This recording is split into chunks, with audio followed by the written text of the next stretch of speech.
الحمد لله رب العالمين، والصلاة والسلام على سيد المرسلين محمد وآله وصحبه أجمعين. عن أبي هريرة رضي الله عنه قال قال رسول الله صلى الله عليه وسلم: لا تدخلون الجنة حتى تؤمنوا ولا تؤمنوا حتى تحابوا، أولا أدلكم على شيء إذا فعلتموه تحاببتم أفشوا السلام بينكم. رواه مسلم. ابو هريره رضی الله عنه نه روایت دی، هغه فرمایي چې رسول الله صلی الله علیه وسلم فرمایلی: لا تدخلون الجنة، تاسو نشئ داخلېدلی جنت ته، حتی تؤمنو، تر څو چې مو ایمان نه راوړئ، ولا تؤمنو، او مؤمن نشئ کېدی، حتی تحابو، تر دې چې یو بل سره محبت ونه کوئ. اولا ادلکم علی شیء اذا فعلتموه، آیا تاسو ته زه ونه ښیم داسې یو شی چې کله تاسو وکولو تحاببتم، نو تاسو په خپلو کې سره محبوب جوړ شي، خپلو کې به سره محبت بیا کوئ.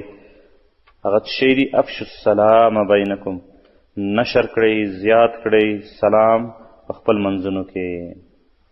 ورونه دا حدیث هم مسلمانانو د محبت په اړه دی، د دې په باره کې دی. نبی علیه السلام د جنت دپاره شرط لګولی دی، او اصول و قاعده دا د ورونو د نبی علیه السلام په خبرو کې مبالغه نه وي. د نبی علیه السلام خبرې د الله د طرف نه وي.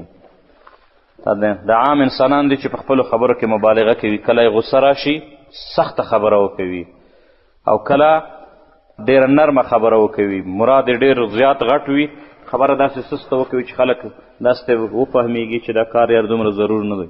نو د نبی علیه السلام خبرو کې دا شی نشته چې نبی علیه السلام وایي چې یاره نه د مبالغه کړې ده، داسې بني نه. وما ينطق عن الهوى، نبی علیه السلام د خپل ځان نه خبره نه کوي. ان هو الا وحی یوحى، بلکې د نبی علیه السلام هره خبره مبني په وحی باندې چې د الله د طرف نه ورته ویل کېږي. دا چې رسول الله صلی الله علیه وسلم په دې حدیث کې شرط لګولی دی چې لا تدخلون الجنة، جنت ته نشئ داخلېدلی تر کومه پورې؟ حتی تؤمنو، تر څو پورې چې ایمان نه یې راوړئ. ایمان هم کوم ایمان ورونو؟ ما وقر فی القلب وصدقه العمل، هغه ایمان چې زړه ته تیر شوی او عمل د هغې تصدیق وکوي، نه دا چې په تش په ژبه باندې ایمان یې. بیا نبی علیه السلام فرمایي: ولا تؤمنو حتی تحابو، د جنت دپاره شرط ایمان دی، د ایمان دپاره شرط شی دی؟ محبت دی. حتی تحابو، تر څو تاسو په خپلو منځونو کې سره محبت وکوئ. لکه د تیر حدیث مراد تېنه محبت د خپلو نه همدا دی چې د عامة المسلمین سره محبت کول، د الله په خاطر باندې محبت کول، د تقوا په اساس او په بنیاد باندې د محبت کول، نه هغه محبتونه کوم محبتونه چې د قرابت په اساس دي، هغه هسې انسان کوي، هغې دپاره د اکتساب ضرورت نشته چې سړی د محبت کسب کړي، سړی ورپسې وګرځي، نه، هغه په فطرت کې ایښودل شوی دی. که ته وغواړې که ونه غواړې، که خپل خپلوان دی، خپل مور و پلار دی، ورونه دی، په کلونو کلونو هم ستاسو نه جدایي، حتی لرې درنه د سره دې لیدلي مې ډېر داسې خلک شته چې اولادونه یې پیدا شوي دی، په سفر کې یې لیدلي نه، خو زړونه یې د محبت نه ورته ډک دي، د سره یې لیدلي نه. ډېر داسې خپل خپلوان شته دي چې تلي دي، یا یې څوک مل یا یې خپل خپلوان یې بندیان دي، د سره یې لیدلي هم نه دي، ملاقات یې هم نشته ورسره، خو محبت یې شته. دا ولې؟ ځکه د فطرت کې د انسان په فطرت کې دا شی شته. خو یو محبت د الله په خاطر وي، د الله په خاطر چې کوم محبت وي هغه فطري نه دی، هغه داسې نه دی چې خامخا به راځي، هغه انسان خپله را پیدا کوي چې وغواړي د چا نه متاثره شي، چا یې تقوا نه متاثره شي، چا د اخلاقو نه متاثره شي، خپله هغه زړه ته کوزېږي. نو نبي علیه السلام د موږ نه د طبیعي نه د بل اکتسابي محبت یې موږ تاسو نه غواړي چې کوم خپله کسب کېږي، دغه محبت وکوئ. د چا سره؟ د مسلمانانو سره په خپلو کې محبت وکوئ. تر څو چې دا نه یې کړي، تر هغه د ایمان هغه درجې ته نشئ رسېدی په کومه درجې په اساس چې الله رب العزت انسان ته جنت ورکوي. نو دا د جنت دپاره ایمان شرط، ایمان دپاره محبت شرط. یا نبی علیه السلام وایي چې الا ادلکم علی شیء، آیا زه تاسو ته داسې یو شی ونه ښیمه کوم شی چې ستاسو په منځ کې محبت زیاتوي، یعنې د کسب طریقه در کوي چې په کوم طریقه باندې ته د خلکو محبت را زیاتولی شي. یا نبی علیه السلام ورته هغه طریقه ښیي: افشوا السلام بینکم، سلام افشا کړئ، سلام فشیې، یعنې نشر یې کړئ، زیات یې کړئ په خپل منځونو کې. ورونو د سلام په باره کې غیر له دې چې محبت زیاتوي په خپلو منځونو کې، ارتباط قوي کوي په خپلو منځونو کې، دا یو دعا ده ورونو. د یو مسلمان دپاره دعا د څه معنی؟ السلام علیکم، سلامتیا دی پتا باندې، روغتیا دی پتا باندې، امن و امان دی پتا باندې. سلام په حقیقت کې چې یو مسلمان ته انسان سلام ورکوي، په حقیقت کې عهد دی دا چې السلام علیکم معنا یې دا ده چې ته دې په سلامتیا کې زمانه. دا یو عهد دی چې تی چاته ورکوي چې سلامتیا، امن او سوله زما ستا ترمنځ، سوله، مینه، محبت دی، مینه محبت دی زما ستا ترمنځ. یوه خبره. دومه خبره دا دعا ده. درېیمه خبره ورونو ده د اجر الثواب سبب ګرځي. نبی علیه السلام په مجلس کې یو کس راغی، وی ویل چې السلام علیکم. نبی علیه السلام ورته وویل چې 10. یو بل کس راغی، هغه ویل چې السلام علیکم ورحمت الله. نبی علیه السلام ویل چې 20. بل کس راغی چې السلام علیکم ورحمت الله وبرکاته. نبی علیه السلام ویل 30. صحابو عرض وکولو، پوښتنه یې وکړه چې یا رسول الله د عادت په ویلو باندې پوه نه شو څه معنی؟ نبی علیه السلام ویل اول کس چې راغی صرف دومره یې وویل چې السلام علیکم، 10 اجرونه دي ورته. چا چې بله السلام علیکم ورحمت الله وویل 20، السلام علیکم ورحمت الله وبرکاته 30 اجرونه. ورونو په یوه جمله باندې 30 اجرونه انسان ګټي.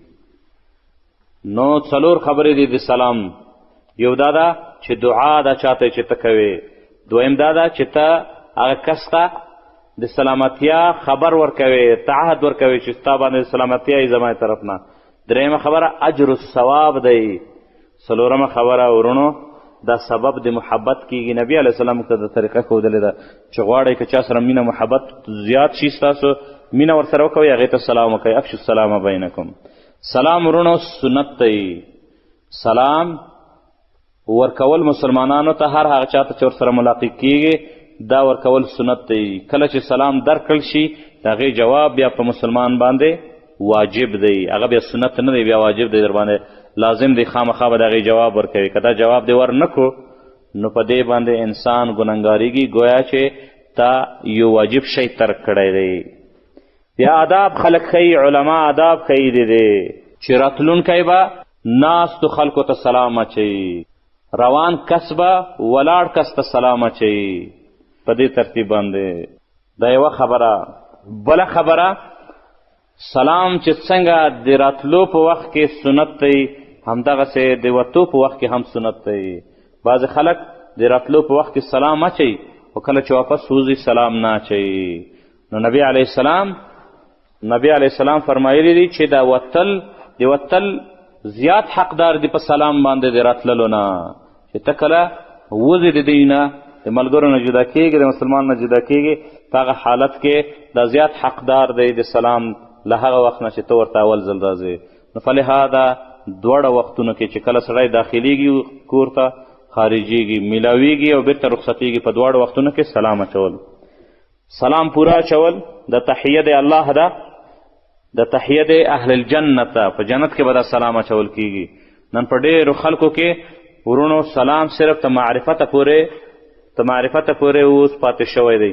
نبی علیه السلام پیشګویي کړې ده چې د قیامت په علامو کې ذکر کړی دی. د قیامت 2 علامې دي، یو لسترې علامې دي، یو وړې علامې دي. نو کومې چې وړې علامې د قیامت دي، د قرب د قیامت چې قیامت به رانږدې کېږي، نو د هغه علامو نه یوه علامه هم دا ده چې د سلام به صرف تر خپلولۍ او تر تعارفه پورې پاتې شي. خلک به سلام صرف هغه چاته ورکوي کوم چې دی پیژني، مخکې نه مسبق یې پیژني، سابق نه یې پیژني، ملګری یې. نور به عامو مسلمانانو ته په لارو کې سلام نه اچي. نن هماغه وخت را رسېدلی دی. په ډېر خلک په لاره باندې روان یو بل سره ښکته پورته کېږي، تېر و بېر کېږي، څوک چاته سلام نه اچوي. په ډېرو خلکو کې، په ډېرو منطقو کې سلام کلمه په الفاظو د عربي باندې، په الفاظو د سنت باندې تقریبا ترک شوی دی. بعضې خلک لنډو بوچې سره وایي سلام علیکم یا سلام، د کابل د خلکو کوم سلام چې نه علیکم وي، نه د دې مفهوم د وړاندې محذوف او ښکته محذوف، دا ترې نه جوړ شوی دی، یو ډول ترې نه جوړ دی په غیر شرعي طریقه باندې. په بعضو خلکو باندې لکه د پېښور خلکو، د صوبه سرحد خلکو ته چې وایي چې په مخه باندې په خیر رالی، په خیر رالی، خدای دې وبخه، خدای دې وبخه، سلام نشته دی پکې. نو افشو السلام، سلام نشر کړئ چې دعا ده، سلام نشر کړئ چې سلامتیا ده، سلام نشر کړئ چې دیش اجرونه واخله، سلام نشر کړئ چې سبب د محبت دی. صحابه کرامو په دور کې وایي چې صحابه کرام به خپلو کې سره روان وو، په یو سفر باندې به روان وو، مخې ته به دیوال راغی، تیږه به راغله، ونه به مخې ته راغله، د ونې په وجه باندې سړی جدا کېږي یو بل نه، چې داسې به سره جدا شول چې بېرته به لارې ته شل سلام علیکم رحمت الله، بیا به یې سلام اچولو. دا ورته لویه نه ښکارېده، بده ورته نه ښکارېده، ځکه په هر ځل سلام ویلو سره د انسان 10 درجې زیاتېږي. دا خو د انسان فطرت دی چې عجله کوم شی چې عاجل وي هغه خوښوي، کوم چې عاجل وي هغې ته یې پروا نه وي دومره. دا که اوس څوک اعلان وکوي چې په یو سلام باندې 10 روپۍ ورکول کېږي، چا چې دا دوه بله کلمه شل چې چا پوره وي 10، نو غوږونه به هم خلک وخوري، هسې به خلک چې وینې د منډې به خلک درته راوایي السلام علیکم ورحمت الله وبرکاتو. خو چون مسله د اجر و ثواب ده، او د اجر و ثواب دا چیک درکول کېږي په آخرت کې، نو هر سړي ویره کړې ده. نو سړی نصب العین د چا چې هم نصب العین آخرت وي هغه فاستبقوا الخیرات منډې وهي دې کار ته. نبي علیه السلام چې کله دا حدیث وویلې چې په دې حدیث باندې 10 نیکۍ په دې سلام باندې انسان ته ورکول کېږي، یو صحابي چې مانه نوم هیر شو هغه وایي د مجلس نه راستن لاړو بازار ته، حالانکې بازار ته تګ مکروه دی بلا ضرورت چې انسان لاړ شي. نبي علیه السلام وایي چې د ټولو ان شر الاماکن، اشر د اماکنو نه هغه بازار دی، او بهترین د اماکنو نه جومات دی. جومات ته چې بازار ته چې ځې خامخا په ګناهونو کې واقع کېږي. خو سره د دې ټولو د صحابي نصب العین آخرت و، نو هغه څه وکول؟ د ټولو نه زیات خلک په بازار کې دي، بازار طرف ته یې مخه کړه، بازار کې چې څوک هم راځي السلام علیکم ورحمت الله، السلام علیکم ورحمت الله، السلام علیکم ورحمت الله سلام، تر څو چې ستړی شو واپس راغی. په څه وجه باندې دی که 100 کسانو ته سړی 100 کسانو ته په ورځ کې سلام واچوي، 100 سلام واچوي، ورونه تاسو یې بیا ضرب کړئ چې 100 په 10 کې څومره کېږي. دا که 200 کسانو ته سلام واچوي، نو دا سلام ورونو داسې مه محدودوئ چې د عاداتو پورې، د عاداتو د تقالدو تابع یې وګرځوئ. شرعي امور په خپل شرعي چوکاټ کې پرېږدئ.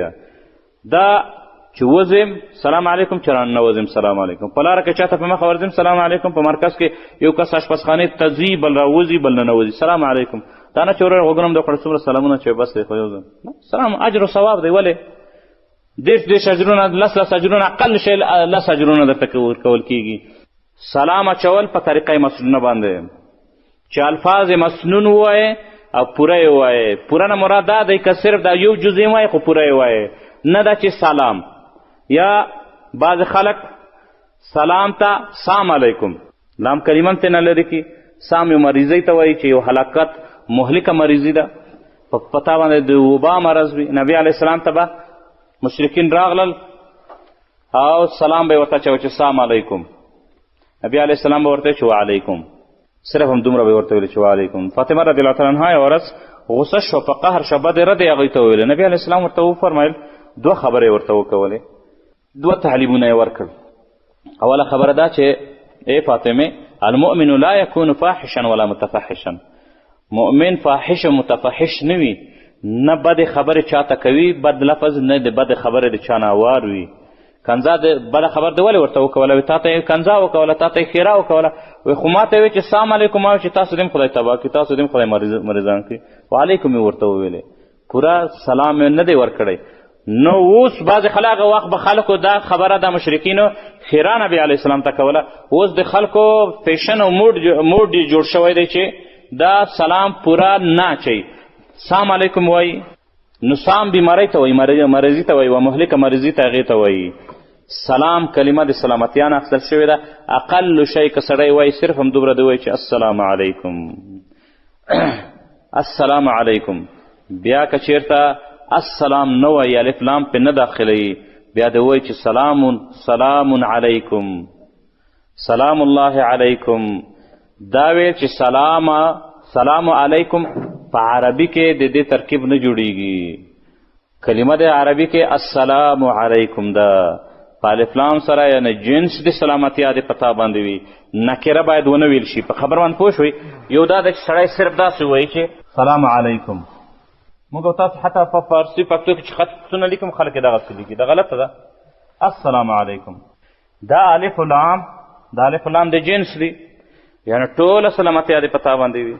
السلام معروف سلام، یعنی هغه سلام چې د الله د طرف نه دی هغه د پتا باندې، یا لام عهدي ده یعنی هغه سلام چې د الله د طرف نه دی یا الف لام جنس دی یعنی ټوله سلامتیا دې په تا باندې وي. نو سنت طریقه دا ده ورونو چې السلام علیکم سړی ووایي. اگر که کیدای شي ډېر جدید خلک در پورې وخاندي چې په تجوید دی ویلی. دا زموږ ستاسو ثقافت دی، اسلامي ثقافت دی، باید هیر یې نه کړو. خلک په انګریزي ثقافتونو باندې نه شرمیږي، موږ په اسلامي ثقافت باندې ولې وشرمیږو؟ بیا دا ویل ورونو په هر ځای کې، بیا دا ویل په کورنۍ کې باید نه شریکو. په کورنۍ کې موږ تاسو هغه زنانه چې کومې زنانه زموږ ستاسو محرمې دي، محرم زنانه ته مور ده، خور ده، خاله ده، کوم اصناف چې ذکر شوي دي په قرآن کریم کې، هغه محرم دي. محرم زنانه ته سلام ورکول، د محرم زنانه سلام اخیستل لکه څنګه چې په نارینه باندې لازم دي همداسې په زنانه باندې هم لازم دي. موږ تاسو زنانه سلام نه اچوي، سلام نه کوي، سلام نه ورکوي. که سلام هم ورکوي مغه زنانه سلام چې سلام کول یې څوک کوي نه، که کوي نو باید په مغه طریقه یې وکوي. که په دې طریقه یې وکوله کېدای شي ټول ورپورې وخاندي چې دا مولوي صاحب جوړه شوه، قاري صاحبه ترې نه جوړه شوه. نو سلام خلکو ته ور وښیې. دا چې یوه مور دې بهر وځي اشپزخانې ته واپس راشي سلام علیکم، څومره ښکلې خبره ده. خپل اولاد ته وایي چې د الله طرف نه د سلامتۍ په تاسو باندې. په کورونو کې دا شی شته؟ شاذ او نادر دی. دا اسلامي ثقافت باید را ژوندی کړی. حتی په ډېرو ځایونو کې همداسې قصې اورېدلي دي، لیدلي دي چې بعضې ښځې متعلمینې وي، تعلیم یې کړی وي، یا اسلامي تعلیم کړی یا نور، المهم دا ثقافت ورسره وي چې باید سلام. چې کله د کلي یو بانډۍ چاته ورشي سلام علیکم، نو په اول او دوم سلام باندې دومره ریشخند ترې نه جوړ کړي چې د هغې نه راتوبه شي چې بیا به یې نه کوم. نو سلام خلکو ته، ماشومانو ته سلام ورکول، ماشومان هم وځي نه وځي سلام نه اچوي، باید سلام ور وښیو، تربیت ورکړو د دې ماشوم ته. که اجر و ثواب میلاویږي، مور و پلار ته یې ثواب او اجر و ثواب په دې وجه باندې میلاویږي که هغه مکلف نه دی. نو سلام اچول په صحیح طریقه باندې، په مسنونه طریقه باندې، حد الامکان، تر څو چې امکان وي پوره سلام. که نه نو صرف د یو جز وي خو په صحیح طریقه چې السلام علیکم. بیا ورونو آداب مخکې علما څنګه ذکر کړي دي، څوک راځي حق دغه دی چې سلام واچوي. سړی ولاړ څوک ورباندې راشي راتلونکی باید سلام واچوي. حتی علما تر دې پورې ویلي چې څوک سوري بل په پښو باندې رواني سپور کس باید سلام واچوي. دا د هغې عادات دي، د دغې آداب دي چې انسان د علماو ښودلي دي. جواب د سلام بیا څنګه دی؟ واجب دی. په یوه مجلس کې که مجلس ته یو کس را داخل شي سلام یې په ټولو باندې واچولو، په دې ټولو کې که ټولو جواب ورکو نورون علی نور، که ټولو جواب ورنکو یو کس ورته جواب ورکو د ټولو غاړه ورباندې خلاصه ده. د خط په ذریعه باندې چاته سلام ورلیږي، ابتدا د سلام نه کوي چې فلان السلام علیکم ورحمت الله وبرکاتو، جواب یې دا دی چې ته ورته باید په همدغه ځای کې ووایي چې وعلیکم السلام ورحمت الله وبرکاتو. دا سلام په غیاب کې ورسېدو، واجب ادا شو. د چا سلام تا ته بل چا راوړی وي چې فلان در باندې سلام ویلی، سلامونه یې در باندې ویلی، د دې جواب هم په تا باندې لازم دی چې باید ویوایې. نو بیا به سلام په هغه کس باندې هم وایې، چا چې درته سلام راوړی دی په هغې به یې هم وایې. وایې به چې چا چې سلام درته راوړی دی په هغې به هم سلام وایې، چا چې رالېږلی دی په هغې باندې وعلیک وعلیه سلام یا وعلیک وعلیهم السلام، په تا دې هم سلامتیا وي، په هغو دې هم سلامتیا وي. په خبره باندې پوه شو؟ دا عادت دا باید زده کړو. دا که په خط کې راځي، که خاموشۍ باندې وي، او که څوک په هغه ساعت در باندې وایي، که مخابره که تلیفوني، که هر شی چې سلام درته راورسېدو جواب یې په تا باندې لازم دی. شریف کې راځي ورونو، کله چې مسلمان د مسلمان سره میلاویږي، کله چې یو مسلمان د یو مسلمان سره میلاویږي سلام ورته اچوي، بیا مصافحه ورسره کوي. مصافحه لاس ورسره میلاووي. بیا د لاس میلاوولو په دوران کې انسان درود هم وایي چې اللهم صل علی محمد وعلی آل محمد. بیا د لاس سره وښوروي. تر هغه وخته پورې د دې د ګناهونه داسې رژېږي انسان یې نه ګوري، لکه د خزان وهلې ونې نه چې پاڼې تویږي، یا یو سړی لاس ومینځي او د لاس مینځلو نه قطرات انسان د اوبو قطراتو نه غورځېږي، دا ګناهونه همدغسې رژېږي سره. دا فضیلت یې باید سړی وکوي چې څوک راځي باید سلام ورسره ورکړي، مصافحه ورسره وکوي. معانقه کیدای شي والله اعلم په سنتونو کې ذکر شوي او که نه ذکر شوي، علیکم بسنتي کې رانه هیره ده چې دلته ذکر ده او که نه.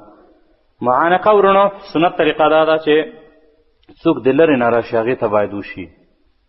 څوک چې د لرې نه راځي، د سفر د ځای نه راځي، یعنې د داسې یو منطقې نه راځي چې هغه منطقه د سفر وي. د سفر نه چې څوک واپس راوګرځي په دومره فاصله څوک تللی وي یا دومره مدت یې نه وي لیدلی، زیات وخت یې نه لیدلی، کیدای شي درسره نږدې خو زیات وخت یې نه لیدلی، نو امکان د دې شته چې دا په سفر باندې کیدای شي تللی، نو هغې سره معانقه کول. او اوس برعکس شوی دی، مصافحه دومره نشته ده لکه معانقه، خو لیکن معانقه هم نوم یې د معانقې دی. لرې نه لاس په د سینه باندې ورته ووایي السلام علیکم السلام علیکم. دا عادات ټول مقلوب شوي دي چې ځیم سلام هم نه چې په خیر په د یوه طرف باندې فقط لږ د ځان ورسره ولګوي ټپ ټپ بیا بل ته. دا طریقې سنت طریقې نه دي، د سنت نه لرې طریقې دي، د ځان عادات خپل عادات چې موږ تاسو جوړ کړي دي. کتلي به وي ډېر ورځ کتلي په څنګ په څنګ باندې ورسره ورکوي، سینه یو بل ته نه ورلګوي. حال دا چې په معانقه کې غاړه په غاړه باندې باید ولګېږي، سینه باید په سینه باندې ولګېږي. دا د محبت اظهار د محبت دی. بیا لاس باید میلاو شي، لاس باید وخوځول شي، مصافحه باید وشي، او دا باید هغه شاته وشي، نه دا چې سړی هغه دغه کوټې نه دې طرف ته راځي په خیر. باید په سنت طریقه باندې معانقه هم وشي، په سنت طریقه باندې مصافحه هم باید وشي. نو دا هر هغه نبی علیه السلام وایي چې من تشبه بقوم فهو منه. نبی علیه السلام موږ د تشبه په د نور غیر اسلامي اقوامو د تشبه نه موږ نبی علیه السلام په هر شي کې منع کړي، په لباس کې، په خوراک کې، په څښاک کې، په د میلاوېدو په طریقو کې. دا قبله مچې کول دا ورونو آداب غواړي. یو به داسې څوک چې ستا استاز دی، تا نه مشر دی، یا حتی په عمراو کې خلکو ویلي چې مثلا امیر المؤمنین دی، خلیفه دی، د پلار دی، مور دی، د دې خلکو بوسه کول، مچې کول، قبله ترېنه اخیستل په دې آدابو باندې جواز لري چې هغې ته به سړی احترام به ورته قایل وي یو، او هغه به صاحب د احترام کس وي، نه دا چې یو سړی فاسق او فاجر وي، ته هغه هم ګیره یې خریلي د سنت طریقې خلاف وي، د هغې احترام په تا باندې نه دی لازم. بیا چې احترام یې کوې، قبله ترې نه اخلې، مچې ترې نه اخلې. آداب نه یو آداب دا دی چې انحنا به پکې نه وي، ټیټای به پکې نه وي، سر ټیټای به پکې نه وي. دا یو ډېر بد عادت دی، او د افسوس خبره دا ده چې په نیکه طبقه کې دا عادت دی، یعنې په مولوي صاحبانو کې، په طالب العلمانو کې چې کله مولوي صاحب وویني لاس یې ونیسي داسې ورته ټیټ شي. بعضې خو ډېر زیات ټیټېږي، بعضې ته یو اندازه پورې ټیټېږي. د رکوع څه شته وایي؟ رکوع وایي انحنا ته. موږ دا نه وایو چې دا کس چې انحنا یې وکوله مشرک شو، د غیر الله ته یې رکوع وکوله. موږ دا وایو چې تشبه برکوع دی، باید ونه شي. نو فلهذا نبی علیه السلام لاس خلکو قبله کړي دي، مچې کړي دي. نبی علیه السلام تندی مبارک خلکو مچو کړی دی، نبی علیه السلام مټه خلکو مچې کړی دی، نبی علیه السلام سر خلکو مچې کړی دی. دا د نبی علیه السلام په زمانه کې هم موجود و، مشرانو یې سره کول. نو څوک چې د چا نه قبله اخلي دوه قسمه دي، یا د احترام یا د شفقت په اساس باندې، په دې دوو طریقو باندې. څوک چې احتراما د چا نه قبله اخلي، احتراما باید سړی محترم وي، یعنی یا د پلار وي، یا د مور وي، یا د بل څه مشر وي، یا یې استاد وي چې شرعا د هغې احترام په ده باندې لازم دی. د هغې نه باید قبله واخیستلی شي. دا یوه خبره. دومه خبره د شفقت په وجه باندې. شفقت چې انسان په چا باندې کوي، هغه یې په هغه کسانو باندې کوي چې ما قبل البلوغ وي، ماشومان وي، په ماشوم باندې شفقت کول. د شفقت کول آداب بیا خلکو ښودلي دي چې ماشوم دومره وړوکی چې مراهقت ته نه یې رسېدلی، د تمیز حالت ته سړی نه یې رسېدلی، انسان یې مچې کې پروا نه لري. خو کله چې د بلوغ حالت انسان رسېږي او امره دی ګیری نه یي، د داسې چا قبله کول جواز نه لري. نو فلهذا قبله کول یا د علما یا د استادانو یا د خپلو مشرانو مور و پلار دپاره قبله چې د هغې نه یې واخلې، خو شرط به پکې شي څه به نه کوې؟ انحنا به نه کوې.